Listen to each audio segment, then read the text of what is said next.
এই ঘুম না সারাতের ব্যথা আমরা কিছুতে কাউকেই বুঝাতে পারি না। বুঝাতে পারি না ঠিক ওই সময়ে আমাদের কতটা অসহায় লাগে, বুক চিরে কতটা দুঃখ এসে বাসা বাঁধে। ওই সময় হঠাৎই মন খারাপ এসে উকি দেয়, জোকের মতো আটকে থাকে এবং হৃদয়ের সুখগুলো শুষে নেয় যতটা পারে। এতে মুহূর্তেই দম বন্ধ হয়ে আসে, দেয়ালগুলো যেন একটু একটু করে আগাতে থাকে চারদিক থেকে। মাথার পাশের টেবিলটার উপরে রাখা টেবিল ঘড়িটার ঠিকঠিক শব্দ, সিলিংয়ের সাথে ঝুলতে থাকা ফ্যানের ভনভন শব্দ খুব বিশ্রীভাবে কানে এসে লাগে, যা অস্থিরতা বাড়িয়ে দেয় কয়েক গুণে। গলা শুকিয়ে যায়, ঠকঠক করে পুরো বোতলে পানি সাফ করে ফেললেও তৃষ্ণা যেন কমেই না কিছুতেই। ঘামতে থাকে শরীর অনবরত, যেন ঘামের সাথে সবটুকু শক্তি বেরিয়ে যাবে একটু একটু করে।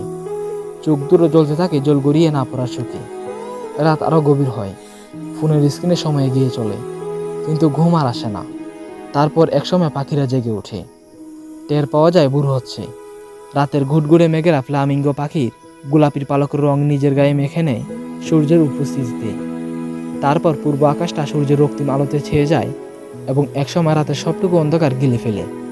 শুধু গিলে ফেলতে পারে না আমাদের ভেতরে অন্ধকার নামক মন খারাপকে, যা আমরা জীবিত রাখি পরবর্তী রাতে যাপন করার জন্য। কতটা অসহায় আমরা, তাই না? সূর্য যে কিনা সমস্ত অন্ধকার শুষে নেওয়ার ক্ষমতা রাখে, সেও আমাদের ভেতরে অন্ধকারের কাছে মাথা নিয়ে ক্ষমা চেয়ে নেয়, কারণ ওইসব অন্ধকারের মুক্তি সেও দিতে পারে না।